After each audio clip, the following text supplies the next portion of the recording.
신약성경 마가복음 15장 20절부터 23절까지의 말씀입니다. 마가복음 15장 20절부터 23절까지의 말씀입니다. 신약성경 83면 마가복음 15장 20절부터 23절까지의 말씀을 제가 봉독하겠습니다. 희롱을 당한 후 자색 옷을 벗기고 도로 그의 옷을 입히고 십자가에 못 박으려고 끌고 나가니라.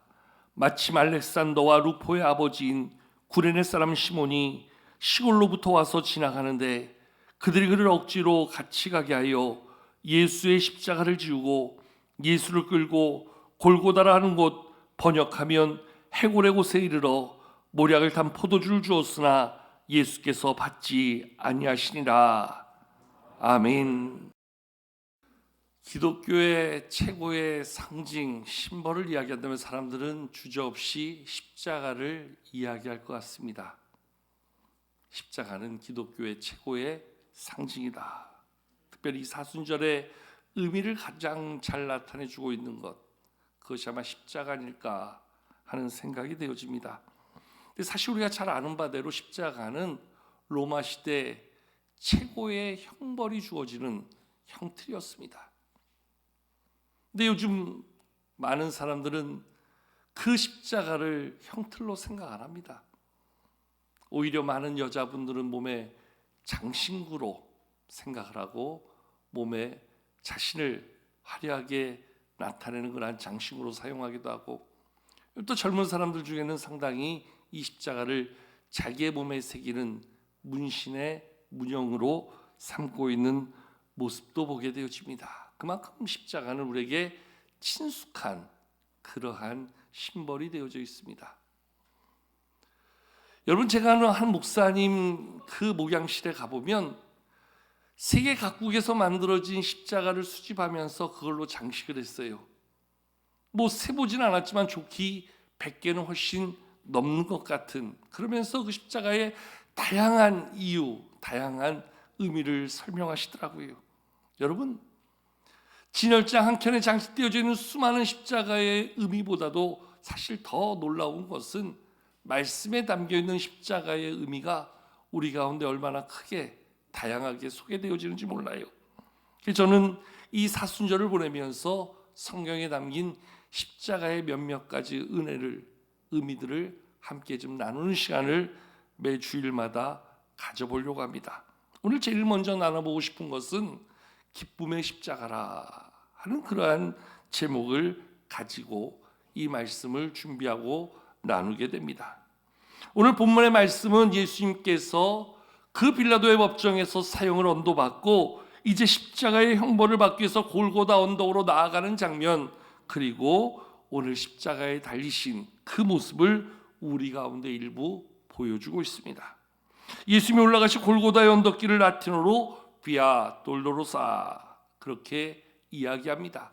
우리말로 하면 고통의 길, 또한 슬픔의 길, 이런 의미를 담고 있습니다. 지금도 이 비아 돌로로사에 가면 그 14군데에 그 붉은색 마킹이 되어져 있다 그래요. 표시가 있는데 그 표시가 뭐냐 하면 예수님이 십자가를 지고 올라가시다가 중간에 힘들어 멈춰 섰던 곳, 또 쓰러졌던 곳, 그것을 기억하여 거기에 그러한 표시를 남겨뒀다 이야기합니다. 그러니까 그 길을 걸어 올라가면서 얼마나 힘드셨을지 그것을 우리에게 보여주시는 것이지요. 우리가 잘 아는 바대로 예수님은 겟세마네 동산에서 체포되신 후에 밤새 신문을 당해야 했습니다. 그때 예수님께서는 기록에 의하면 그 로마 군병들에게 채찍을 맞으시는데 그 가죽으로 된 채찍 끝에다가 뼈 조각이나 쇠 조각을 붙여서 그걸 한 번씩 내려칠 때마다 그 끝에 있는 뼈 조각이나 쇠 조각이 우리의 살을 파낸다는 거예요. 거기서 피가 흐르고 그 피가 응개져서 고통을 가중시키는 그러한 매질을 자그마치 100대에서 120대 정도 매질을 당했다, 이렇게 기록되어져 있어요. 총독 빌라도에 의해서 사형을 언도받은 예수님께서는 자기가 매달릴 십자가를 직접 짊어지고 골고다 언덕 비아 돌로로사를 올라가게 됩니다. 당시 로마 규정에 의하면 모든 사형을 받은 그 죄수는 자기가 십자가를 직접 짊어매고 그 사형의 처형장으로 가게 돼 있었어요. 왜냐하면 그 십자가를 지고 하면서 그를 바라보는 많은 사람들 앞에서 내가 이렇게 흉악한 죄를 지고 이러한 십자가의 형벌을 받는 그러한 죄인이다 하는 수치심을 느끼도록, 그리고 또 하나는 오늘 자기가 매달려 죽게 될 그 십자가, 그것을 짊어지고 가면서 죽음에 대한 공포, 그 두려움을 극대화시키기 위해서 로마의 규정에 의하면 모든 사형수는 자기가 매달릴 십자가를 직접 짊어지고 그 사형장까지 가게 했다는 거예요. 예수님도 예외는 아니었어요. 당시 예수님의 그 십자가를 보면 아카시아 나무로 만들어서 대략 무게는 한 60에서 70kg 정도가 되었다 그래요. 그러니까 건강한 사람이 짊어지기에도 쉽지 않은데 밤새 신문을 당하시고 매질을 당하셨던 예수님께서 그 십자가를 지고 골고다의 언덕을 올라가시기까지 얼마나 고통이 있었는가, 우리는 말씀을 통해서 생각해 볼 수 있지요. 얼마나 힘드셨으면 14번이나 멈춰 서거나 쓰러질 수밖에 없었던 예수님의 그 골고다 언덕길. 근데 로마 군병은 사형을 집행하기 위해서 정해진 시간에 도착해야 되니까 그 무거운 십자가를 지고 멈출 수밖에 없었던, 쓰러질 수밖에 없었던 죄수 예수님을 채찍질을 가하면서 빨리 가도록 재촉하게 된 것이지요. 근데 더 이상 힘들어 갈 수 없어 멈춰서고 쓰러져 나뒹굴 수밖에 없는 그러한 상황이 되자 오늘 로마의 군병들이 그 가운데 있던 한 사람을 골라서 예수님의 십자가를 대신 지게 합니다. 그가 바로 오늘 말씀에 나오는 구레네 사람 시몬입니다. 우리 다 함께 한번 말씀 20절과 21절 말씀 한번 같이 한번 읽어보실까요? 두 구절 말씀을 함께 한번 읽겠습니다. 시작. 희롱을 당한 후 자색 옷을 벗기고 도로 그의 옷을 입히고 십자가에 못 박으려고 끌고 나가니라. 마침 알렉산더와 루포의 아버지인 구레네 사람 시몬이 시골로부터 와서 지나가는데 그들이 그를 억지로 같이 가게 하여 예수의 십자가를 지우고. 아멘. 여러분, 우리말에 마른 하늘의 날벼락이란 말이 있습니다. 마른 하늘에 날벼락을 맞았다. 무슨 의미입니까? 전혀 예상치 못한 일을 당했을 때 그 일의 당혹함을 마른 하늘에 날벼락을 맞는 그러한 모습으로 이야기합니다. 어쩌면 그 자리에 지나가던 오늘 이 구레네 사람 시몬, 로마 군병이 잡아 이끌어서 예수님의 십자가를 대신 짊어지게 할 때 어쩌면 그의 마음, 그의 모습이 정말 마른 하늘에 날벼락을 맞는 그런 심정이 아니었을까 하는 생각을 해보게 됩니다. 그 십자가에 담겨있는 죄인의 그 형벌과 수치, 두려움을 그가 직접 짊어매고 그 골고다 언덕을 예수님 대신하여 올라가면서 나는 이 십자가가 내 것이 아닙니다. 나는 그렇게 잘못한 게 없습니다. 나는 지금 수치를 당할 만큼 두려워할 이유가 없이 지금 나는 나의 의지와 상관없이 지금 이 십자가를 짊어매고 가고 있습니다. 말 한마디 할 수 없는 그러한 상황 속에서 그는 자기 의지와 상관없이 지금 로마 군병들에 의해 지어진 예수님의 십자가를 대신 짊어지고 그 골고다의 언덕길을 올라가고 있는 것이지요. 오죽하면 말씀은 이 십자가를 지고 가는 이 구레네 사람 시몬의 마음을 이렇게 표현해 주고 있어요. 그는 지금 억지로 십자가를 지고 있다. 한마디로 그가 진 십자가는 억지로 진 십자가다. 이렇게 말씀해 주고 있어요. 여러분, 가만히 보면 우리에게 주어진 사명의 자리, 우리에게 주어진 사역의 삶도 또한 그렇지 않은가 생각하게 됩니다. 우리 가운데 대다수의 사람들은 다 자신이 원하는 일을 하고 싶어 합니다. 누구라도 사람들에게 인정받고 드러나고 보여지는 사역을 하고 싶어 합니다. 같은 일이라도 인정받는 일을 하면서 인정받는 자가 되기를 원합니다. 가능하면 나의 수고와 노력과 나의 헌신이 사람들에게 드러나고 그것을 통해서 존경받고 칭찬받는 자가 되기를 소원합니다. 할 수만 있다면 더 많은 사람들이 보고 인정할 수 있는, 그래서 박수 받을 수 있는 그러한 일을 하고 싶어 하지요. 그러나 모든 사람들의 동일한 마음이 아닐까 생각되어집니다. 근데 하다 보면 우리는 정말 내가 좋아하는 일, 내가 원하는 일, 내가 하고 싶은 일이 아니라 내 의지와 상관없는 일을 해야 할 때가 참 많이 있는 것을 바라보게 되어집니다. 내 의지와 상관없이, 내 원함과 관계없이 때때로는 정말 나에게 일방적으로 주어지는 일, 어쩔 수 없이 해야 되는 일, 심지어는 마지못해 해야 하는 일을 해야 할 때가 참 많이 있는 것을 바라보게 되어집니다. 우리 교회 사역도 마찬가지겠지요. 근데 제가 우리 성도님들한테 참 감사한 것은 많은 성도님들이 그래도 그것을 정말 잘 감당하려고, 때로는 기쁨으로 하려고 정말 자기 있는 힘을 다해서 열심히 하는 모습을 보면서 정말 제가 얼마나 감사한지요. 때로 얼마나 제가 감동을 받고 얼마나 마음 다해 그분을 위해서 기도하게 되는지 모릅니다. 그런데 간혹 어떤 분들은 끝까지 거절하고 끝까지 거부하고 끝까지 안 하겠다 포기하는 그런 분들도 간혹 있는 것을 보게 되어집니다. 그 이유는 아까 말씀드린 것처럼 다 자기가 좋아하는 일을 하고 싶어 하는 거예요. 다 자기가 원하는 일을 하고 싶어 하는 거예요. 자기 형편에 맞춰서 하고 싶어 하고 자기의 마음 가는 것에 자기의 사역이 있기를 원하는 것, 충분히 다 이해할 수 있지요. 그러나 모든 사람이 사실 다 자기가 원하는 것, 자기가 좋아하는 것만 할 수는 없는 것 아니겠어요?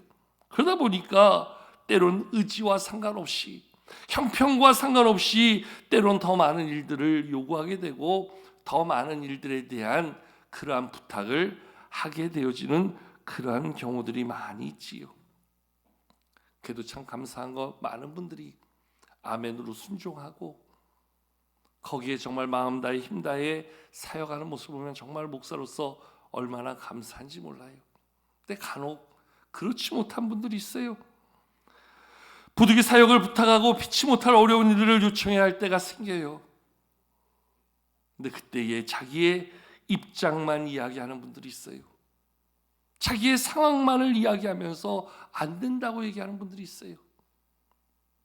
들어보면 정말 일하기 어려운 그러한 형편의 상황을 보면서 충분히 이해가 되어져요. 근데 간혹 어떤 분들은 그래도 충분히 할 수 있을 것 같은데 끝까지 안 하겠다는 거예요. 차라리 다른 사람을 시키라는 거예요. 그래서 더 강하게 부탁하지 못하고 고민하게 되어지는 그러한 경우들이 발생하기도 하지요. 어떤 경우는 정말 할 수 있을 것 같은데 왜 못한다 그러지, 그러면서 서운한 감정이 들기도 할 때가 있어요. 제가 다 모르는 형편이 있겠고 여러 가지 사정 이야기를 들어보면 충분히 할 수 있을 것 같은데 못한다는 그러한 모습으로 끝까지 버티는 분들을 보면 간혹 나도 로마 군병처럼 군복 한번 입어봤으면 좋겠다, 그런 생각을 하게 되는 경우도 있는 것을 보게 되어집니다. 여러분, 우리는 주님의 몸된 교회를 섬기며 나에게 주신 직분 사명을 어떻게 감당하고 있으신지요? 오늘 말씀 이야기하고 있는 것처럼 나에게 주시는 내 몫의 십자가 어떻게 감당하고 있으신지요? 이솝우화에 이런 내용이 하나 있어요. 어느 마을에서 주인이 자기의 딸을 결혼시키게 됩니다. 그래서 그 집에 있는 동물들을 다 한 자리에 불러 모아요. 그리고 동물들에게 이야기합니다. 딸이 결혼하게 되었는데 마을의 모든 사람을 불러서 잔치를 한번 베풀자. 그래서 맛있는 음식도 만들고 정말로 딸의 결혼을 축하하는 그러한 큰 잔치를 한번 만들자. 모든 동물들이 좋다고 박수를 칩니다. 그래요, 좋아요, 우리도 잔치해요. 그때 주인이 앞에 있던 거위를 보면서 이야기합니다. 거위야, 잔치를 해야 되겠는데 아무리 봐도 거위 음식이 최고인 것 같아. 미안하지만 네가 십자가를 지고 네가 제물이 돼야 되겠다. 그때 거위가 펄쩍 뜹니다. 저는 주님을 위해서 매일마다 그 귀한 알을 낳아드리잖아요. 저보다는 닭이 좋지 않겠습니까? 닭을 잡아서 요리를 만들지요. 닭이 펄쩍 뛰면서 날갯짓을 합니다. 그리고 주인에게 이야기합니다. 주인님, 저는 주인님의 아침마다 시간 알려주는 자명종과 같은 역할을 하지 않습니까? 제가 없어지면 주인님은 새벽이 와도 새벽을 알 수 없습니다. 저는 죽이면 안 됩니다. 저 대신에 저 옆에 있는 양을 잡으십시다. 양이 매 하면서 이야기하는 거예요. 주인님, 저는 제 털로 주인님의 옷을 만들어 드리는데 제가 죽어 없어지면 주인님 추위를 어떻게 이겨내시려고 그래요? 저는 안 됩니다. 고기하면 소고기 아닙니까? 저 옆에 있는 소를 잡으십시다. 소가 갑자기 눈물을 흘리면서 이야기합니다. 주인님, 저는 주인님의 농사일을 최고로 다 제가 하는데 제가 죽으면 앞으로 농사일을 누가 합니까? 저는 안 됩니다. 지금 육지는 떨어지겠지만 차라리 마구간에 있는 말을 잡으십시다. 자, 말이 펄쩍 뛰면서 이야기합니다. 주인이 외출할 때 제가 늘 모시고 다니는데 그 먼 길 앞으로 어떻게 다니려고 저를 잡으려 합니까? 저는 안 됩니다. 그래서 하는 이야기가, 주인님, 아무래도 잔치에 쓸 재물이 없는 것 같습니다. 잔치를 취소하십시다. 여러분, 처음에 모두가 다 좋다 그랬어요. 근데 정작 그 십자가를 내가 져야 된다고 하니까 안 된다는 거예요. 못한다는 거예요. 할 수 없다는 거예요. 이 소부화에 담긴 이 내용이 무엇을 우리 가운데 이야기해 주고 있을까요? 오늘 우리의 모습이 그렇지 않습니까? 모두가 다 좋아하고 박수칠 일이지만 그 십자가를 내가 지는 것, 그 십자가를 위해서 나를 내어준다는 것, 그것만큼은 결코 안 된다는 거지요. 어쩌면 이 우화에 나오는 거위도, 닭도, 양도, 소도, 말도 어쩌면 나의 마음과 똑같은 그러한 모습이 아닐까 생각해보게 되어지는 것이지요. 누가 십자가를 지려 하며 누가 이 일을 위하여 자신을 내어놓으려 하는가? 오늘 우리의 모습이 여기에서 조금 더 벗어나지 못하고 있는 것이지요. 여러분, 오늘 말씀에 나오는 구레네 사람 시몬, 구레네라는 지역이 그 북아프리카 지역의 중심이 되는 도시로 지금은 그 아프리카 그 대륙의 가장 위쪽에 있는 리비아의 수도 트로폴리를 이야기합니다. 거리적으로 따져보면 예루살렘까지 거리가 2,800km예요. 여러분, 지금은 비행기가 날아다니는 세상이지만 2000년 전만 해도 기껏 타봤자 낙이 하나 타고 할 수 있는데요. 그 2,800km의 거리를 어찌 그 거리를 이동할 수 있겠습니까? 그러니까 그 거리를 이동해서 올 만한 일이라면 분명한 목적을 가지고 분명한 자기 필요에서 왔는데 거기에 느닷없이 로마 군병에게 붙잡혀서 예수님의 십자가를 지게 된 거예요. 얼마나 억울했겠어요? 얼마나 답답했겠어요? 그것도 좋은 것이 아닌 죄인의 형벌로 주어지는 십자가를 대신 지고 그 골고다 언덕길을 올라가야만 했으니, 정말 오늘 말씀에 표현해주고 있는 표현처럼 이 사람이 진 십자가는 억지로 진 십자가였다. 충분히 이해할 만한 십자가였음을 바라보게 되어져요. 여러분, 억지로 진 십자가, 정말 내 마음을 다 주지 못하고 피치 못할 사정 속에서 억지로 졌던 그 십자가가 우리에게 어떤 의미를 줄까요? 성경에 보니까 이 사람에 대한 그 기사가 사실 많이 기록되어져 있지 않아요. 복음서에서 잠깐 비춰지는 것이 마태복음, 마가복음, 누가복음에서 예수님의 십자가를 대신 지는 사람으로 이 사람의 이름이 한 번씩 언급되어져요. 그 요한복음에는 예수님의 십자가를 언급하면서 이 사람의 이름조차 나오지 않아요. 그런데 이렇게 스쳐 지나가듯 그 십자가를 잠시 졌던 이 사람인데 억지로 진 십자가가 이 사람의 인생을 어떻게 바꿔놨는가, 이 사람의 인생에 어떠한 영향력을 만들었는가. 뒤에 나오는 사도행전과 서신서의 말씀을 보면서 이 사람과 이 사람의 가족의 그 기록이 이 사람의 삶에 어떠한 역사를 이루어줬는가 우리가 발견해 볼 수 있는데요. 여러분, 사도행전을 말씀해 보면 전반부는 베드로를 중심으로 예루살렘과 온 유대와 사마리아 지역에서 이루어졌던 그러한 복음의 역사를 기록해 주지요. 그리고 사도행전 13장으로 넘어가면 이제 사도 바울이 안디옥에서 그 바울을 파송하면서 1차, 2차, 3차 전도 여행과 마지막 로마로 가게 되는 과정을 통해서 예수님이 말씀하신 것처럼 땅 끝으로 복음이 확산되어지는 그 모습을 보여주는데, 이 일을 이루었던 사도행전 13장에 바울을 파송했던 교회가 안디옥 교회였어요. 그리고 안디옥 교회를 이끄는 5명의 사람의 이름이 사도행전 13장 1절에서 언급이 되어지는데, 우리 자막을 보고서 한번 13장 1절 같이 한번 읽어보실까요? 사도행전 13장 1절입니다. 여러분, 자막이 딱 나와야지요. 자, 같이 한번 읽도록 하겠습니다. 시작. 안디옥 교회에 선지자들과 교사들이 있으니 곧 바나바와 니게르라 하는 시몬과 구레네 사람 루기오와 분봉왕 헤롯의 젖동생 마나엔가 및 사울이라. 아멘.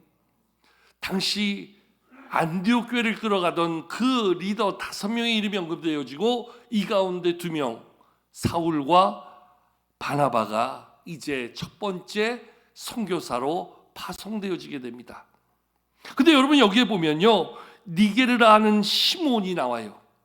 이 니게르라는 말은 우리 요즘 영어로 하면 니그로, 흑인을 이야기하는 그러한 표현입니다. 니게르라 하는 시몬, 이 시몬도 시몬이라는 이름을 헬라식으로 바꿨을 때에 표기되어지는 게 시몬, 이렇게 됩니다. 그러니까 이 사람이 바로 오늘 예수님의 십자가를 억지로 줬던 구레네 사람 시몬이었다라고 성경의 많은 학자들이 이를 같은 인물로 이야기해요. 여러분, 그가 예수님의 십자가를 때 억지로 십자가를 줬다 그래요. 그리고 그 이후에 그의 삶의 행적이 사실 성경에 기록되어지잖아요. 그런데 그의 삶이 어느 날 보니까 이 이방 선교를 위해서 선교에 아주 전초 기지와 같이 쓰였던 안디옥 교회의 리더 가운데 한 사람이 되었다. 억지로 줬던 십자가 그의 삶에 어떠한 역사를 이루어줬는가. 그 억지로 줬던 십자가의 그 사명이 그의 인생을 어떻게 바꿔주었는가 하는 사실을 우리 가운데 여실히 보여주고 있다는 거예요. 억지로 줬던 십자가여서 그 십자가가 무의미하고 무가치하게 보여지는 것 같지만 그의 인생을 바꾸는 기회가 됐고, 그 십자가를 지면서 그의 마음에 경험되어진 예수님의 그 십자가 대속의 은혜가 그에게 경험되어지면서 그의 인생이 바뀌어지고 그의 삶이 새로워지는 놀라운 역사를 경험하게 될 수 있었다는 거지요. 주님의 십자가를 지면서 깨달았겠지요.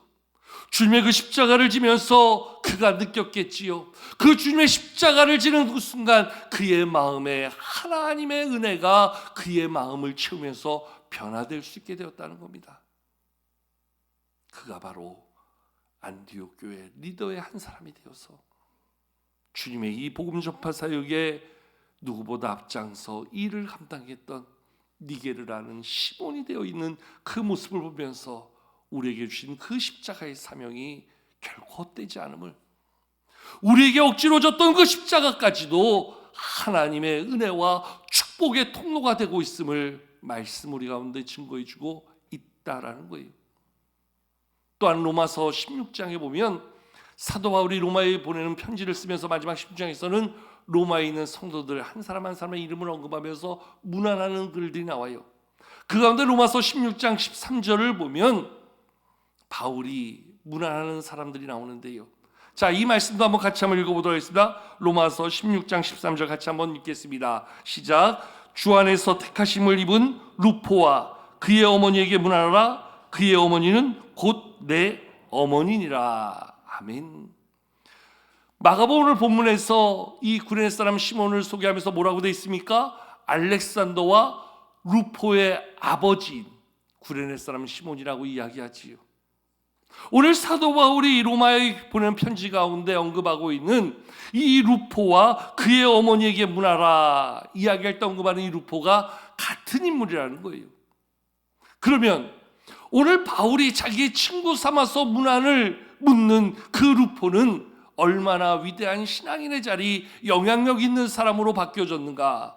심지어는 이 구레네 사람 시몬의 아내였던 이 루포의 어머니, 오늘 그를 향해서 바울은 이렇게 이야기하죠. 그의 어머니는 곧 내 어머니니라. 바울이 이 루포의 어머니, 구레네 사람 시몬의 아내를 나의 어머니처럼 여긴다 말할 정도라면, 이 루포와 루포의 어머니, 나아가 이 구레네 사람 시몬에 대한 믿음의 자리가 어떻게 만들어졌는가, 우리는 능히 헤아려 볼 수 있는 거지요. 처음에 그가 십자가를 질 때는 그 십자가의 의미도 몰랐던 사람이에요. 마지못해 졌던 사람이에요. 그 성경은 그 십자가를 억지로 진 십자가라고 이야기하고 있어요. 그런데 그 십자가, 억지로 졌던 십자가가 결코 무익하지 않았다는 거예요. 그 십자가 결코 그의 인생에 하찮은 의미로 아무 의미 없는 그러한 십자가 아니었다는 거예요. 그의 인생을 바꾸는, 그의 인생을 새롭게 하는, 믿음 안에서 그의 인생이 참으로 의미 있는 인생으로 바뀌어지는 그 놀라운 역사의 현장, 바로 그 억지로 진 십자가가 그의 인생을 바꾸는 그러한 십자가 되었다라고 한다면, 오늘 우리에게 주어지는 사명의 자리, 오늘도 우리에게 주어지는 내 몫의 십자가, 우리는 어떻게 감당해야 하는가 다시 한번 생각해 볼 필요가 있다는 거지요. 특별히 오늘 말씀해 보면 우리의 마음에 좀 불편하게 다가온 표현이, 그 구레네 사람 시몬이 졌던 십자가는 억지로 진 십자가였다 하는 이 억지로라는 표현이 나와요. 여러분, 억지로 진 십자가도 하나님 보실 때는 이렇게 의미 있는 십자가가 되고, 그 억지로 진 십자가까지도 하나님께서는 이 놀라운 축복의 통로를 삼아 주신다면, 오늘 우리에게 주어진 모든 십자가 기쁨으로 줄 수 있다면, 감사함으로 줄 수 있다면, 나 같은 사람에게 주시는 그러한 은혜와 축복의 기회로 여기고 그 십자가 질 수 있다면, 이 기쁨의 십자가가 우리에게 주는 하나님의 놀라운 통로가 우리 가운데 어떤 모습을 만들어 줄 수 있겠는가 다시 한번 기대하고 소망해 볼 수 있는 것이겠지요. 오늘도 내 몫의 사명이 있어요. 오늘도 하나님 주시는 내 몫의 역할이 있어요. 하나님이 오늘도 나에게 맡겨주시는 내 몫의 책임이 있어요. 우리는 그것을 십자가라고 이야기합니다. 나의 재능과 나의 시간과 나의 물질과 나의 직분에 맞춰서 하나님이 주시는 내 몫의 십자가, 당연히 쉽지 않겠지요. 당연히 힘들겠지요. 때로는 그것 때문에 수치를 느껴야 할 때도 있고, 때로는 그것 때문에 두려워할 때도 있고, 때로는 그것이 무거워 버거울 때도 있겠지요. 그러나 그것을 억지로 질 때에도 하나님이 이렇게 놀라운 은혜로 채워가신다면, 그 무게를 이겨내면서, 그 수치를 이겨내면서, 그 어려움을 이겨내면서 내가 기쁨으로 그 십자가를 진다면, 우리 하나님께서 우리에게 어떠한 은혜를 주시겠는가, 다시 한번 깊이 우리의 마음의 도전을 가져볼 수 있는 것이겠지요. 주님께서 우리 교회에게 주신 십자가 있습니다. 주님께서 우리 각자에게 주신 교회를 섬기나 맡겨주신 귀한 십자가 있을 줄로 믿습니다. 내 몫에게 십자가 무엇인가, 이 사순절을 보내며 다시 한번 깨달을 수 있는 우리가 되기를 축복합니다. 그리고 내게 주신 십자가 기쁨으로 감당할 수 있도록 주님 내 마음에 기쁨을 주시옵소서. 주님 내 마음에 감사를 주시옵소서. 내 마음 다해서, 나의 삶을 다해서 기쁨으로 이 십자가 감당하는 그러한 삶이 되길 원합니다. 주의 영광을 이루며 하나님의 뜻에 합하여 살아가는 그러한 십자가의 사명으로 나가겠습니다. 기도로 준비하며 나아갈 때 우리를 통해서 일하시고 역사하시는 하나님의 놀라운 역사가 그 기쁨의 십자가 지고 나가는 모든 성도를 통해서 더욱더 복되게 아름답게 우리의 삶을 바꿔가며 하나님의 은혜의 복으로 채우시며 하나님의 영광 가운데서는 믿음의 열매 이루어 주실 줄로 믿습니다. 이 사순절을 보내면서 내 몫의 십자가를 찾고 내 몫의 십자가를 기쁨으로 감당하는 새로운 믿음의 결단이 우리 모두 가운데 있기를 주의 이름으로 축복합니다.